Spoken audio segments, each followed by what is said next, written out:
Welcome to LoveLight-Sound Radio, aligning and consciously creating your life with host Suzanna Jamieson on Transformation Talk Radio. Follow Suzanna as she channels dynamic frequency encodings of sound and light that initiate clearing, activation, balancing, and alignment with a new vibration of well-being. Allow your higher vibrational self to unfold on LoveLight-Sound Radio.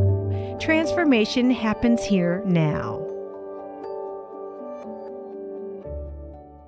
Wow. Hi, everyone. I'm Dr. Pat. And just so you know, I get to co-host with Suzanna Jamieson. And I am so thrilled that I get to do that. You know, she and I connect at least once a month. For those of you that are thinking, well, wait a minute, I got the podcast over here, I got it playing over here. That's because every word we speak gets distributed 90 different places minimally. I'm not even including the 25 channels in Australia. But the point is this. Both of us had a vision to help people worldwide. And it's interesting how things show up. You know, this is, for all of you, a way to get to understand and experience LoveLight-Sound Radio, get to understand what love light is, get to understand what the light, this initiation is about, and that we allow ourselves to make deep, rich, lasting transformational changes. Because the one thing that I know is when you think at Suzanna and you look at the years as, somebody that is out in the holistic arena, or whether you know her as certified classic homeopath or holistic intuitive, all of the above. The bottom line is that she's called to bring a new energy, a new vibration, a new attraction, and definitely a new modality of love, light, and sound healing for everybody. So if you're thinking, wait a minute, I've got post-traumatic stress disorder, or I've got something that nobody has been able to help me with, I want to say that today we're talking about number 2 of the 5 shifts, making this is cool, making not me, but you, making you your top priority. Wow, this is a tough one. Suzanna, this is a tough one. I'm just saying.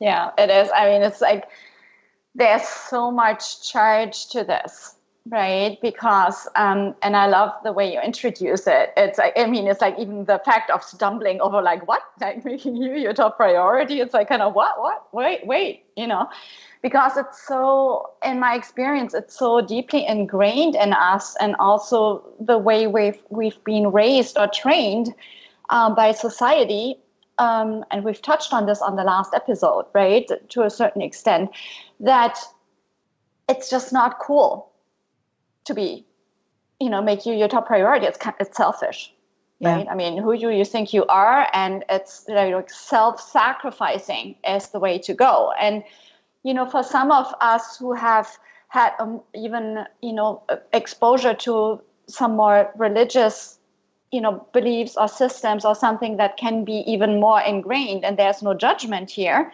It's just an observation how some systems work or how they can influence us. And, sometimes it doesn't take religion. It just takes like a certain dynamic in the household, a certain overbearing, parent in whatever shape or form. Some call them narcissists, or, we can have all kinds of labels. And what it comes down to is the personal experience we're taking away from that, right? No matter how other people show up or what our experience has been in our lives. And I do want to reiterate in that context again that when I'm talking about trauma, it doesn't have to be like the massively abusive, like physically violent, sexually abusive kind of trauma. Like sometimes in someone very sensitive, just neglect can do the trick. That's all it takes. Or, not having that sense of not being cared for, or being, whatever that is. And obviously we have range here, right? We have a variety of what people's individual experiences are. And I just want to point out that I do hold all of this.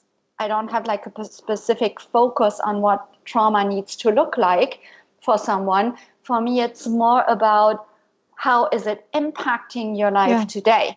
Yeah. Right. I want to be really clear about this because, you know, in the world we live in, and this is something that you're so amazing at, is that you don't classify people and put them in a box. And in our society, and, you know, need I say in the profession that I went to school for, is that was what we were trained to do. You know, there's a reason I don't practice this. We were trained to look at somebody, take a few notes and say, you're this. Now, I think there is a role for that to play in our society. There's definitely a role for it to play, given the way we're set up here, in order for people to get help. But this first thing we're talking about here is we're trained to not be selfish. This training to a fault allows us to not take care of ourselves, to not put ourselves first. I mean, even when you're going on the airplane and they're giving you that instruction and they're saying, okay, listen here, folks, you see this child sitting next to you, right? Or you see your mom or somebody, listen, do yourself a favor. Don't put their mask on first. Put your mask on first. Because in order for us to be there for others, you have to be able to breathe in the oxygen of life. And that's what we're talking about today. We have to be able to breathe. I said to somebody, you know, people say, how busy are you? And I say, you know, I don't like the word busy. I said, you know, I'm creating something with an amazing team of people. And we've been working on it. And so all hands on deck, we're all in to get it done. But on Wednesdays, if you look at my calendar in the afternoon, thanks to you, Suzanna Jamieson is like, she's going to get the credit for this. Thanks to you, it's blocked out where I actually don't work and I go play table tennis. Are you clapping? Please talk to the rest of the team. Yes. I have to do that, Suzanna, because I wake at 5 a.m. I'm on the computer. I'm talking to India. I'm talking to Pakistan. I'm at 9:00 at night. All these folks internationally are working. Mm-hmm. What is the consequence of us not taking care of ourselves and putting ourselves first? Yeah, and you know, as I'm taking this in, for one, it makes me crack up, and for the other, like the next immediate thought is like, why only Wednesday afternoons, right? So I'm like, okay, Saturday. But wait, I really expanded. I go late Wednesdays, like today. Right. I was supposed to leave at 2:30. I'm not because we're busy, so I'm going to leave later. Right. But I play Saturdays, and I coach and help people on Sundays. So this is my joy. Right. Other than go to a movie here or there, I am working all the other time, all the week, because I love what I'm doing. That is absolutely, I mean, that is very palpable, you know, that you love what you're doing. There's no question in that. And just notice that tinge of justification. Absolutely. You know, it's like, yes, I love what I do. Are you kidding? I'm up at 5, you know, I work until blah, blah, blah. And that's just how, I just love that you're so authentic in that, Pat. And that's what I love about your work, you know, because the thing is, that's what happens, right? And that's exactly, it's this kind of two-edged thing that is so tricky with self-love, or, you know, making you yourself priority. And a big issue around this is like, the question is, what is your underlying motivation for giving? You know, when you have this kind of, you know, I need to give, I need to, you know, self-sacrifice, I need to, you know, this tendency to overgive. Whereas, like, yes, we're coming from our heart. You know, we have that natural inclination to be coming from our hearts. There is no question around that, right? We do when we're loving, when we're coming from a heart space. Of course, we do want to give, right? But then there is this. The second part, if we're not coming out of a motivation of fully loving ourselves first, in my experience, there usually is a price tag attached to that, whatever we're giving. It's like, there is, we give, but it's like, it comes with, are you going to love me back? Did you see me? They didn't even appreciate me. It's like, here I'm doing all of this, and, they didn't even appreciate me. So it's like, right? It's like, I wasn't, I didn't get the kudos. I was putting myself all out. I made this huge party. I made it heaven for everyone. I bent over backwards. I went through extra expenses. No one asked me. No one participated. No one saw me. I mean, right? And totally. And so this is the thing, though. It's like, when we're not coming from a space of fullness, that is what it really is. Because with the reaching out external and trying to get the kudos, trying to get the appreciation, trying to get the love, for one, it's exhausting, right? It's exhausting, and it's never enough. No, you can never get enough. Exactly. That is right? one. Yeah, because if you're not going to go play table tennis, then okay, right. Can you do that? This is tough, man. I don't know, like, if it's different for men or for women. I mean, I don't know. I do know, though, my man friends, let me just call them that, they don't blink for a minute, right? They don't announce it. They don't ask permission. They don't. They're very clear about, I'm just going to go play. I'm just going to go do this. Let's talk about this. Do you think it's harder for women than it is for men? Don't answer that until we come back. I don't know that it is. I think it's the same in a lot of ways. But it's harder for me to ask any of my man friends not to go do something that requires play on their part.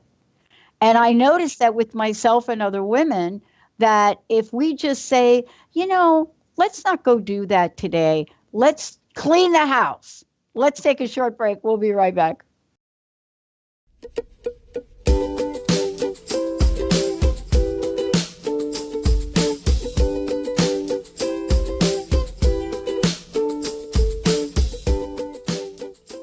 Hey, everyone. Welcome back. And, really kind of cool. This is LoveLight-Sound Radio with Suzanna Jamieson joining me here today. I'm Dr. Pat. The show in itself is about aligning, balancing, and consciously creating your life. Now, today, thank goodness for Suzanna and what she's doing, because this is number 2 of the 5 shifts you have to make. And I say have to make because this is a have to make one for me. And it's making you your top priority. See, even in the conversation, I stumbled upon the title when I first introduced it, right? Because, and I prepare for shows. It isn't that. The idea of making me my top priority has to be without justification. And you are very kind to kind of go back and point that out. But there is this idea of desires. And I said something to you during the break. I said, I have some people, in my friend circle that if you ask them what they want, even over breakfast or dinner, what would you like? They don't know. And I have a feeling it's because so often we're not used to putting ourselves first. And I would like you to talk about desires. I don't think that we have been groomed to have desires it pretty much in our life. Well, I love that you're pointing that out. And I feel it's something that is hidden in this whole aspect also of selfishness, or making me my top priority, as you're pointing out. It's like that, as we kind of touched on the last show, with a disconnect, since you're trained out of being connected with what you really want, with your emotions, and in that also with your desires in the moment. Like as a child, you're like full out playful and you want to be doing this and exuberant, and then it's just not acceptable and you're kind of reined in or limited, or not now, or just be done with this or be quiet or whatever. So in a way, we're kind of also trained out of being able to express our desires, and that can be all kinds of desires, and in that losing touch with what that actually is, and losing touch out of that with our creative expression, right? With our creativity, because obviously creativity is informed out of the context, out of the connection with our true desires. Now, what it does lead to, in my experience, is some kind of undercurrent of guilt and shame. And I love the example you're giving, Pat, because it's so subtle. It's like, here you are with friends in a setting, right? And like you're asking, what do you want? And like the party not being able to express that truthfully because, maybe I'm like, I don't want to make a fuss, I don't want to be a burden, I don't want her to go to any trouble, or whatever that might be. So it's like, I'm not even going to check in with what I want, right? It's yeah. And what if what I want is not what you want? Yeah. Oh my gosh, that's a whole different thing. Oh boy. But that's, yeah. Oh boy. But let's just take it like one step further. Let's say, as your friend, obviously I want, I love you as a friend and I want what's best for you. Now, it would be my heart's desire in that moment to give you that. And so basically you're stifling my expression of love by not being able to speak your truth in the moment, by shrinking into, taking yourself back, collapsing into, better not go there. I don't want to make a fuss. I don't want to, bother her or something. Now, I would love to give you that. And so I can't express that love because you're not meeting me in that exchange. Does that make sense? Yeah. And, it brings up a really important point. We talk about authenticity almost everywhere. The question I want to ask you is, are we in alignment with our truth by doing that? Are we in alignment? And, I think it's a very important question because everything we know now about energy and alignment is that the universe, let's just call it the universe, aligns not just with our words, but aligns with the energy of us. And someone said to me a couple of years ago, they said, Pat, if you don't get clear about what you want, the universe is going to be confused. And one or two things will happen. You'll either get more confusion or you'll get that thing which you don't want because the energy of what you're asking for isn't clear. And yet at the same time, I was clear. I was afraid to say it. Let's talk about what happens when we're out of alignment with our truth. Yeah, it's in my experience, Pat, and I love that you say that and the way you introduce it. It's like, in my experience, if we're not in a place that we can speak our truth, we're actually cheating the other person, let's say, or everyone else out of our true expression, don't we? And there is also like, often what I find, what I found is like in relationships, there is this thing running, the other person says they love me, so they should be able to read my mind. They should know what I want. This kind of expectation, like everyone else is psychic on cue because they kind of profess they love me at one point. So then they should know, right? Right.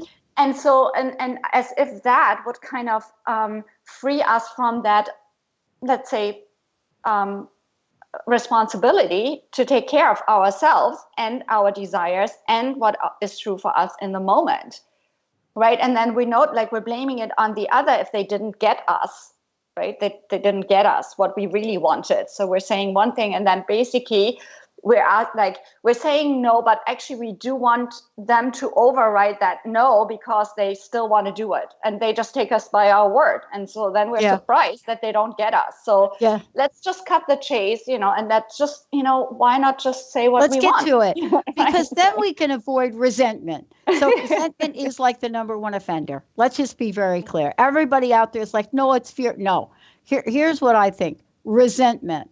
And resentment shows up whenever we want a thing and we haven't been able to resolve it energetically within ourselves, meaning We ask for $1 million, we don't get it, and we say one or two things. Okay, spirit, God, energy, universe, I understand this is not for me now. I mean, you could say that, or you could say, there you go again. I didn't get it, but the dude from Alabama got it. And like, why did he deserve? Now, I'm giving an exaggeration, but maybe not. But parts of our lives, in what you just explained, is if I sacrifice myself for you and you don't get that I'm sacrificing myself, I am not going to be happy. Because there's a thing we want, but we are lying to ourselves, right? And at times it can be a very fine line. It can be very tricky. Let's say if you're a parent, obviously you love your kid, and there are certain times in your lives where your baby child is completely dependent on you. So there's like, okay, you signed up for that one, right? So you might, it might not always be easy, but here's that little one, and you're going to take care of it. That's just how it is. And, fortunately, usually nature has equipped us in a way that we're capable of dealing with all the sleepless nights and whatever. But at one point, as we're growing out of this, there is that transition into, there's more like independence coming, and then the part of letting go, and then still the expectation of the other party meeting me on cue without my having to express it. And then it's like, if they don't, then it's like kind of the resentment that you're mentioning, and especially like in intimate relationships, or not even this. I'm hearing a lot also like, adults now, they are in a place that they feel they have to take care of their parents. Huge one. And yes, do we want to take care of our parents? Yes. And then, where are we self-sacrificing our lives, like putting us in a space that we're not sustainable anymore for the other, and just wondering, where there is, and noticing the resentment out of like, I got to do it. No one else is doing it, so, it's on me. It's on me. Yeah. And, part of this too is other people's feelings. And we're going to talk about that when we come back. We're going to talk about this idea of self-sacrifice, why it's not really noble, why it's not really serving anyone. But we continue to think it is. Only in the end, what I call the double helix of disappointment, the original self-sacrifice, and then the doubling of the self-sacrifice, because nobody else is recognizing that you just sacrificed. So you don't get any of what you want. And people go on with their lives. What are we going to do about that? Is today the day, Suzanna, that we look at this closely and try something new out? I would encourage everybody listening today, when you're getting ready to do something today that you don't want to do really, and I'm not talking about taking care of your mom or something like that. I'm just thinking about, can you at least get in touch with the truth of what you want, even if today you decide not to do it? Little baby step, right? Yeah. Right, Suzanna? At least get in touch and say to yourself, I really don't want to stay here at work for another 16 hours when I could be playing table tennis this afternoon. Oh, boy. Let's take a short break. We'll be right back.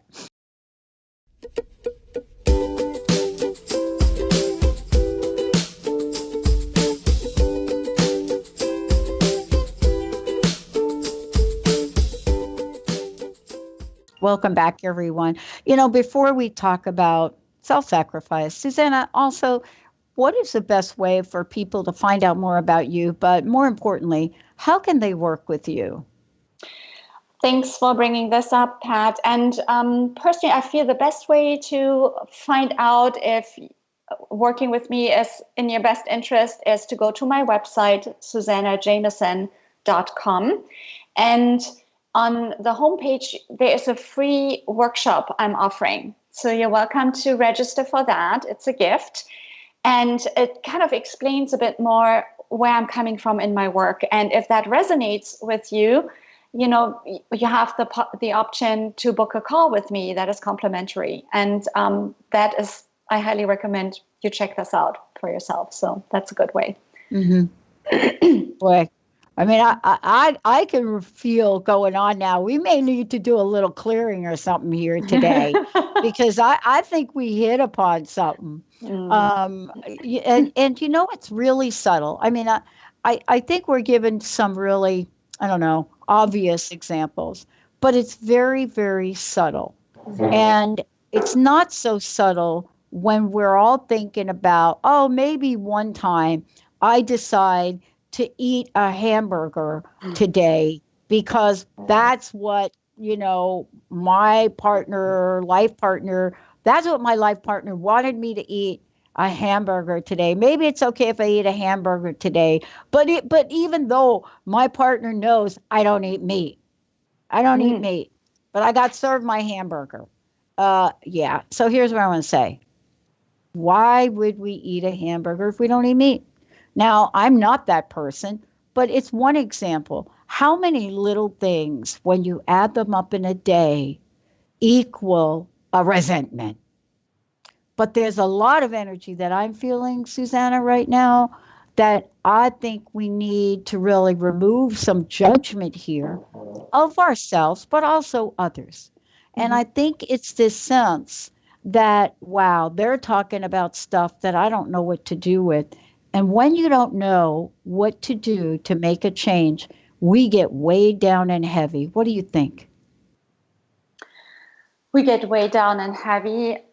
Yes. And it really comes back for me, Pat, to the disconnect. Yes. You know, if I'm in touch with myself and I honor my truth in the moment, last week's shift, and I make myself my top priority, I'm not going to go out of integrity, which is a huge aspect of that, isn't it? You know, the authenticity and the integrity. I'm not going to go out of this to please someone else, you know, and diminish my expression in that. There's an aspect of that of, you know, wanting to please someone else because we love them, because we're coming from love, including, it's my heart's desire, like that space I'm coming from in that moment is my heart's desire to be that there for this person, to hold that space for them in that moment, to serve them in that way, to hold presence with them, to just lovingly interact with them, to give them of me, of my true expression in the moment, versus I'm doing something to please someone because I'm coming from fear of, you know, if I don't do it, I'm going to be rejected. If I don't do this, they're not going to like me anymore. They're not going to appreciate me. I might lose them. They might withdraw, you know, so I have to show up. So I have to do something versus I'd love to do it. I'd absolutely love to. I mean, nothing can hold me from having this, yes, I do want to give versus like, oh my gosh, I got to do this because if I don't, you know, who knows what's going to happen. Right. And that is basically the energetic, you know, check-in I want to invite into. It's like, how is my expression informed? Like, how is the way I show up and interact with others in whatever way, shape, or form? Family, friends, intimate relationship, work relationship. What is the underlying motivation? Am I coming from love or am I coming from fear? Right? And that's, you know. Boy, and let's be clear about fear for a moment. Mm-hmm. When we say fear, we're not talking about you facing a bear that's in your front lawn with this big old claws up in your face. We could be talking about, I'm afraid I'm going to be rejected. I'm afraid I'm not going to be loved. I'm afraid I'm going to fail. You know, I'm afraid that I'll hurt somebody else's feelings. I'm afraid that I'll never be invited to do this again. I'm afraid that no matter what I do, I will do something that is not right for whomever I'm with. I'm afraid that no matter how hard I work, I'm never going to get the raise that I wanted. So I better do this other thing for my boss. Yeah, I'm afraid A, B, C, D, E, F, G, whatever that is. And yes, of course, there are some major fears. For those of us that have experienced trauma, I had trauma as a child. For those of us, yeah, there may be some other things we have to work out, right? Yeah, and yeah. as I'm taking this in, what you're saying, Pat, totally right. And obviously, there are moments in your life where it's just an intelligent action requires that you still maybe comply or conform in a certain scenario that, and then just notice the difference of coming from an empowered space of I'm choosing to do this right now because, it serves my situation and it serves me in the bigger picture and I'm not harming anyone, versus being like completely freaked out about, what could potentially be happening. And like that space of anxiety usually prevents me from taking intelligent action because I'm energetically in this kind of freeze mode of like, kind of trapped. It's like, I don't know I don't know what to do next. Like it's tunnel vision. It's very limited. It's very narrow, the experience I'm having in that moment when I'm in that fear mode. And options are not available to me.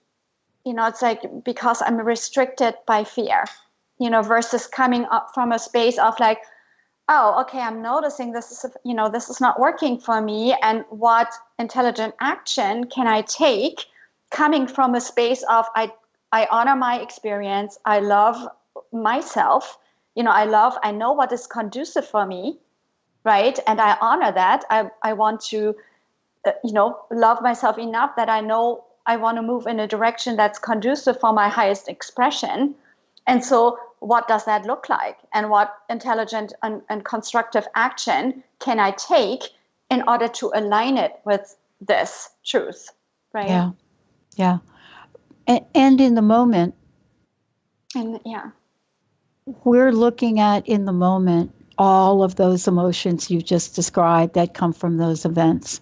And, you and I are here today because this has shown up in our own lives.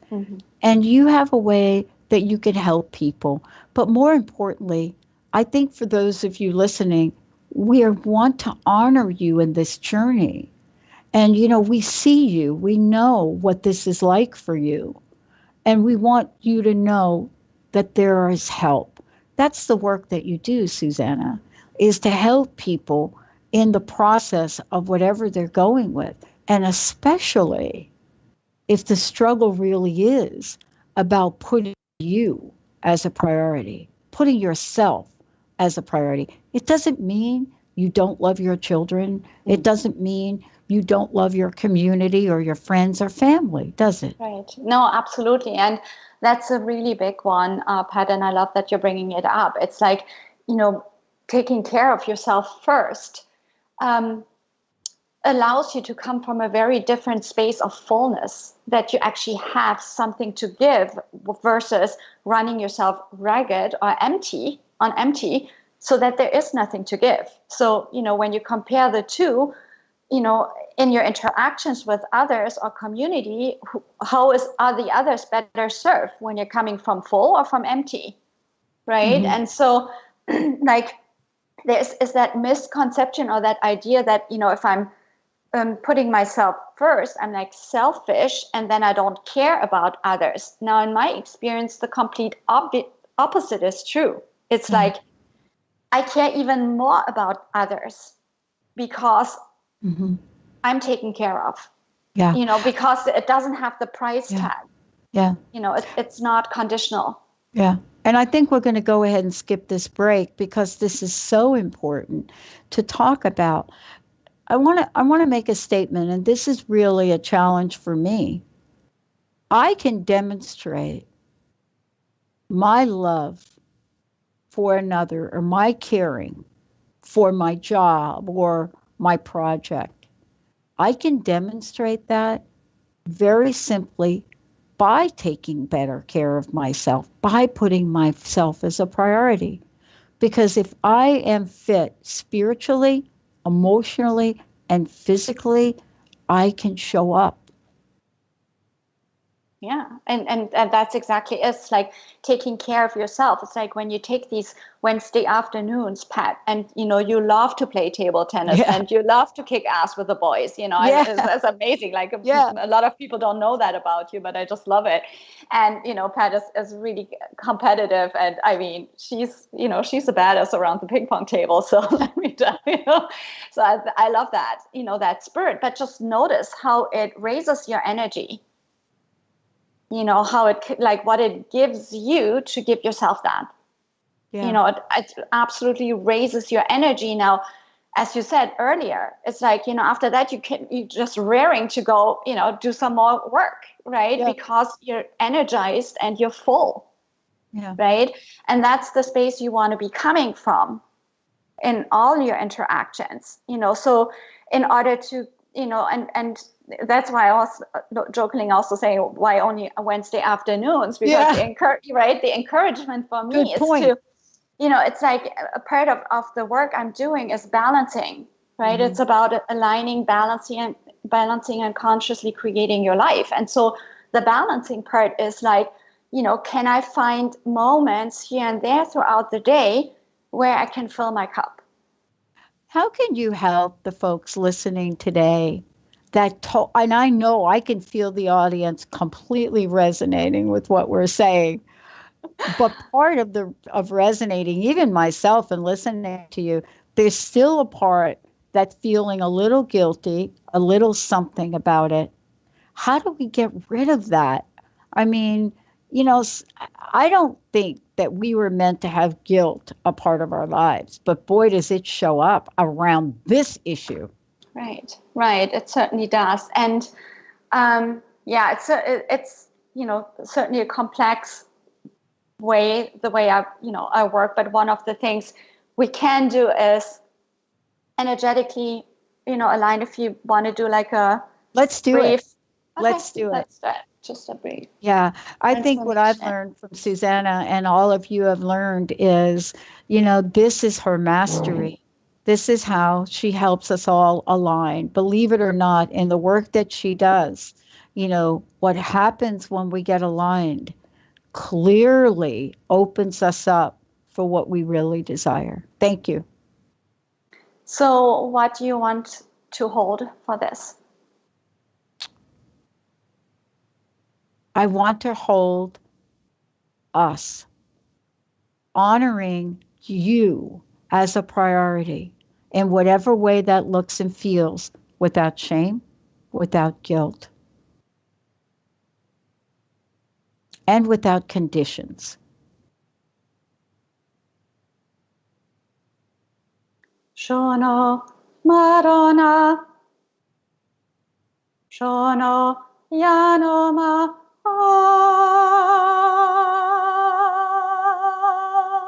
Narayo Eoma, Na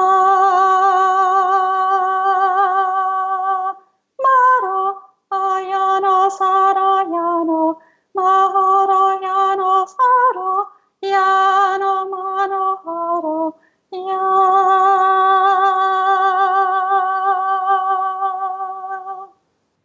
Yono sano ma oro yonaro maro yono sayo ma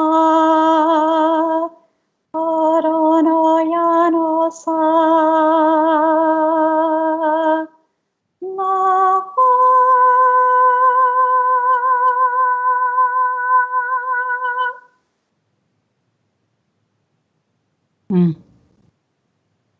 Well, I'll tell you one thing for sure. I will be playing table tennis today. I could feel that. Can we talk about it for a moment? Sure. I could feel that self-love, that alignment I don't know if all of you can feel it. If you can, please go ahead in Facebook, or even if you just want to just send us a message, let us know. I could feel that in my core, in my stomach, to the left of my belly button. And I thought, well, why? And I just found that so interesting to have that experience right there.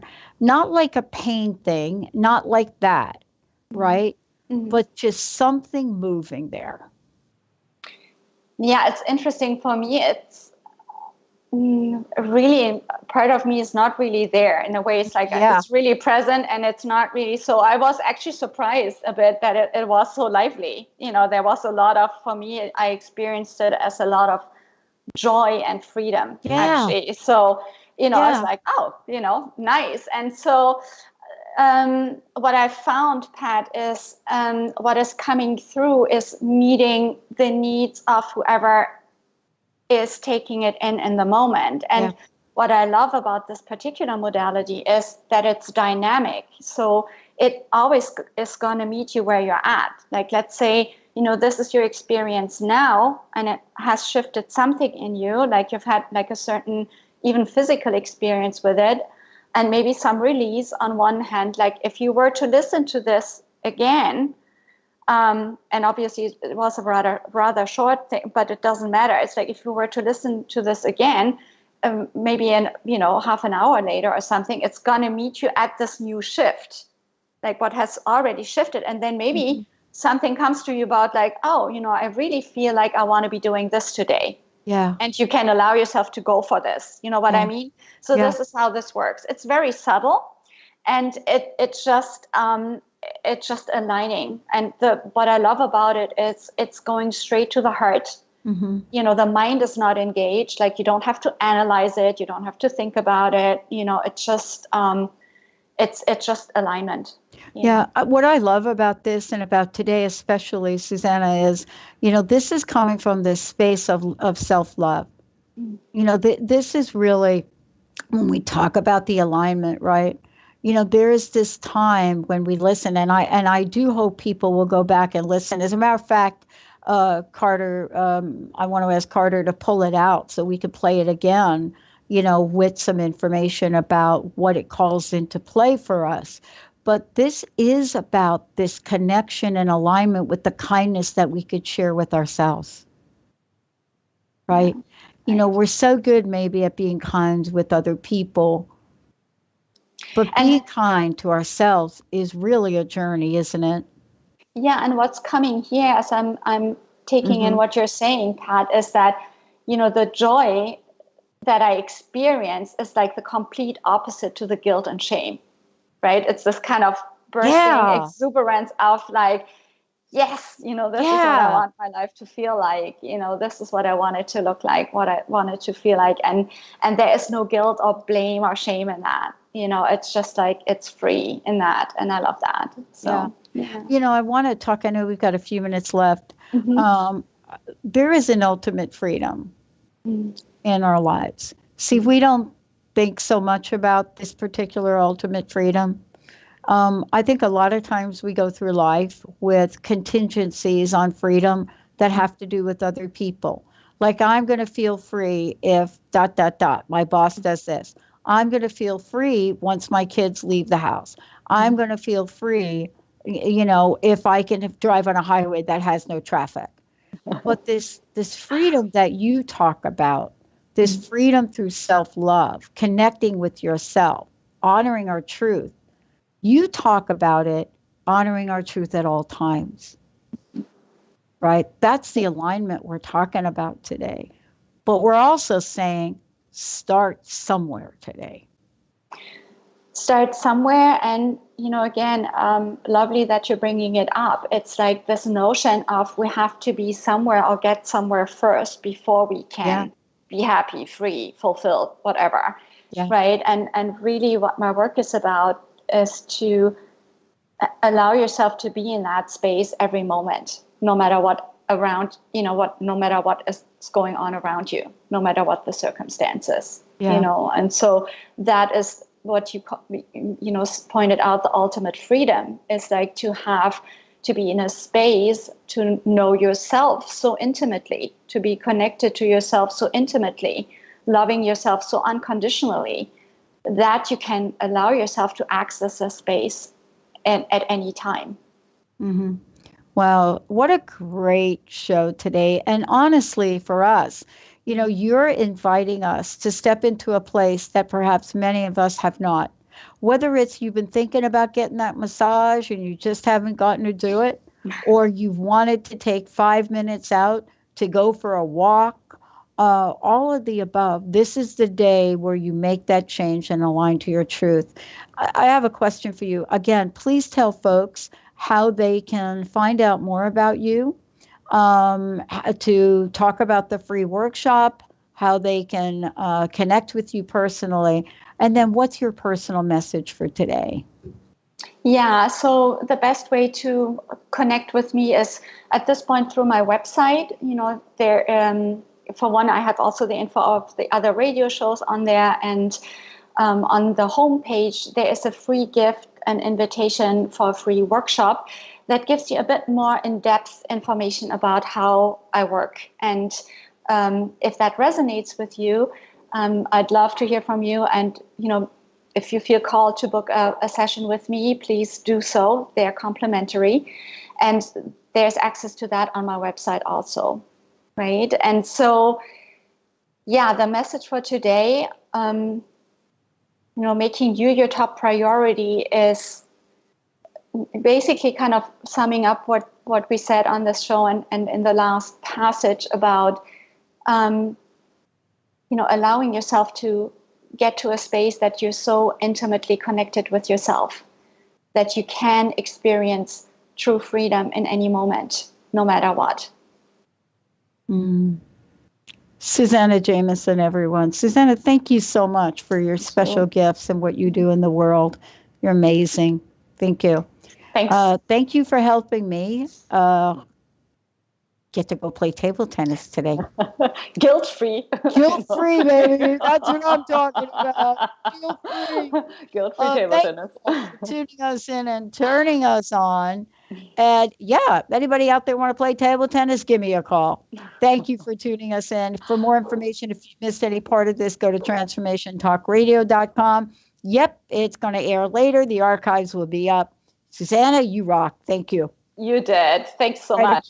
We'll see you next time. Another hour coming up on Transformation Talk Radio. Yep, Dr. Friedman Schaub is in the house. We'll see you soon.